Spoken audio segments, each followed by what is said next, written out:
Thinking of investing, working, or starting a business in the cannabis industry?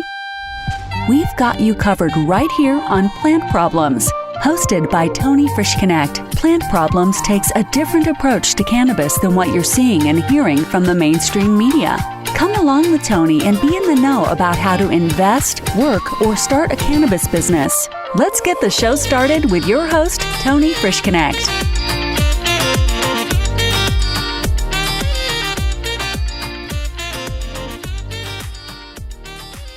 Hey everyone, and welcome back to another episode of Plant Problems.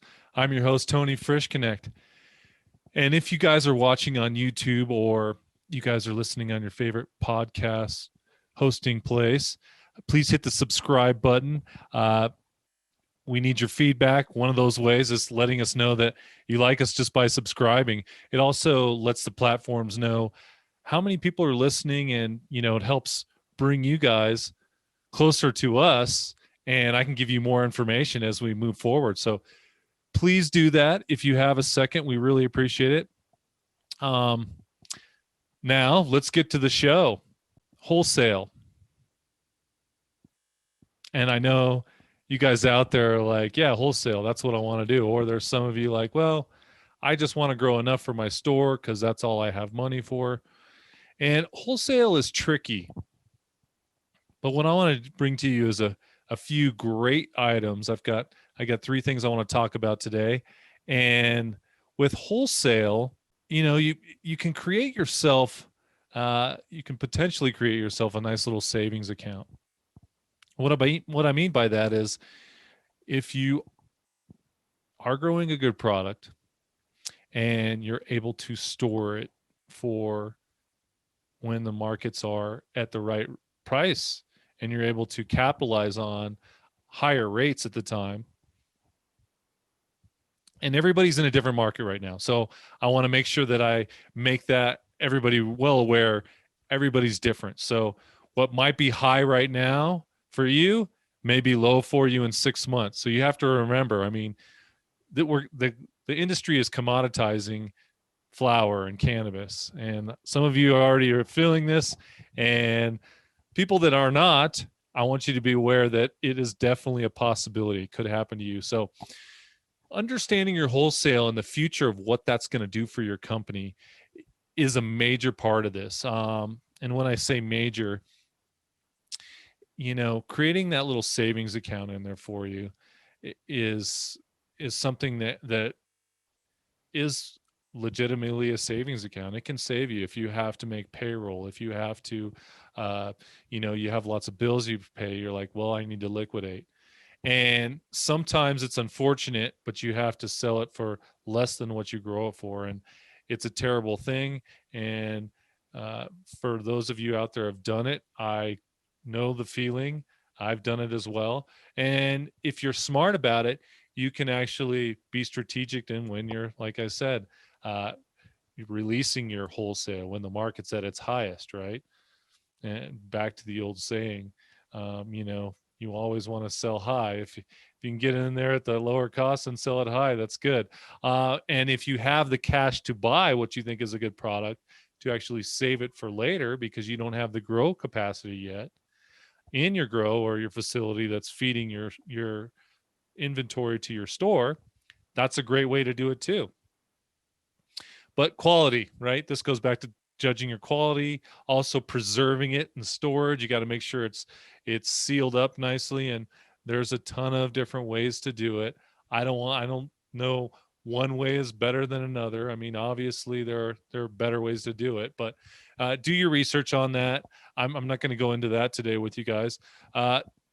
Number two, this biomass, this excess flour that you may have either in storage, you can take and turn it into products that you can create branded for yourself. Now, some of you might be like, well, I don't have the capacity to make it. Well, fortunately that there's a lot of people that are working in the industry that you can partner with to develop these products for you. So you don't have to have all the infrastructure to say, I want to create an edible.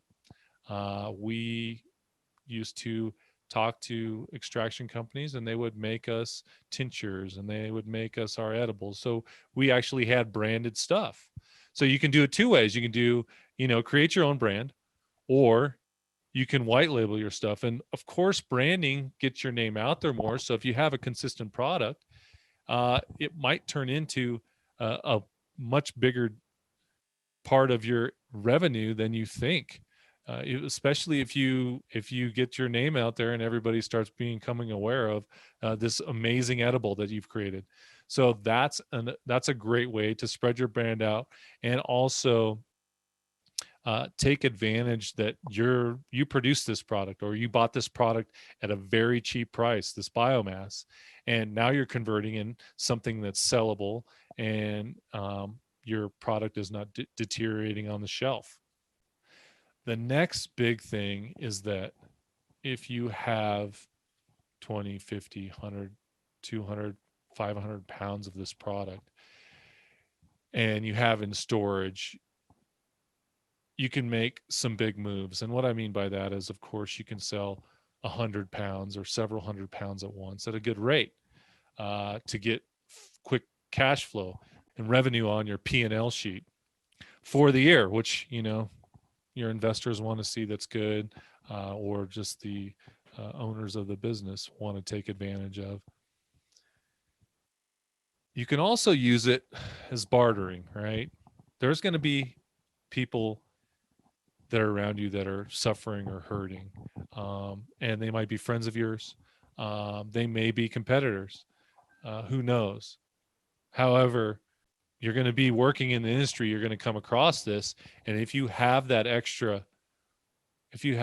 product that's sitting there waiting for something, you can start creating something with somebody else potentially. So having that in the bank, the amount of options that are created with excess product and large amounts of wholesale is pretty incredible.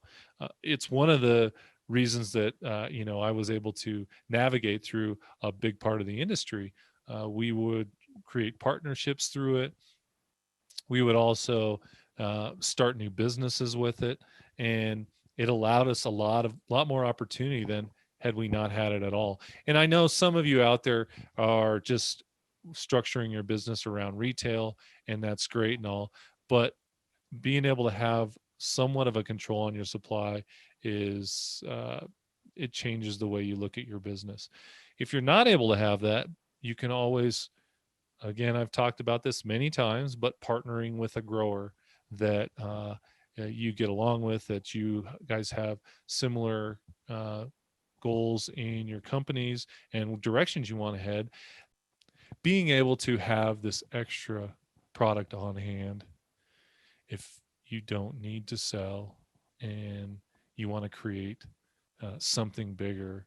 It's literally like being able to have a gold coin sitting there and being like, all right, when I need this, I'm going to be able to use this, and I just have to have the right time to use it. So having that there is not a bad thing. It makes you extremely nimble if you want to make deals happen. And I've seen people, buy into companies with a large amount of wholesale. And so it does a ton for you. And I can go through so many other things with you guys today. Just a quick one for you. So what I suggest is keeping an eye on your industry and what the wholesale market looks like. Always keeping your finger on it. And you'll be able to tell, because a lot of you are out there buying and trading with other stores, which that's a great way to do it too. You just got to be careful on taxes in your local environment on how that works. So always check your regulations. I don't want you guys to follow me blindly, because again, most of you know they're different in every state. So we want to be careful about that. But using it as like your extra chips under the table that you're not showing anybody, and you're able to come out and say, you know what, I've got some product here that I think we could put something together with. You'll be extremely surprised what people start talking about when they're like, wow, we have this all at our fingertips. Now, what can we do with it? It's pretty amazing. the way the human mind works and the way you start solving problems when you have a few things in your arsenal to be able to use and trade with. So I traded with it a lot back, when we were first starting, and those created relationships and then expanded my business and my network and grew it into a multi-million-dollar business. And that's really what I'm trying to give you guys, is that opportunity to be a multi-millionaire and get into those areas where you're going to win and you're going to hit some huge successes. So guys, thanks so much for joining me today again, and please hit the subscribe button. Check out all my episodes at plantproblem.com, and I'll be here next week. Thanks so much for joining me, and have a wonderful day.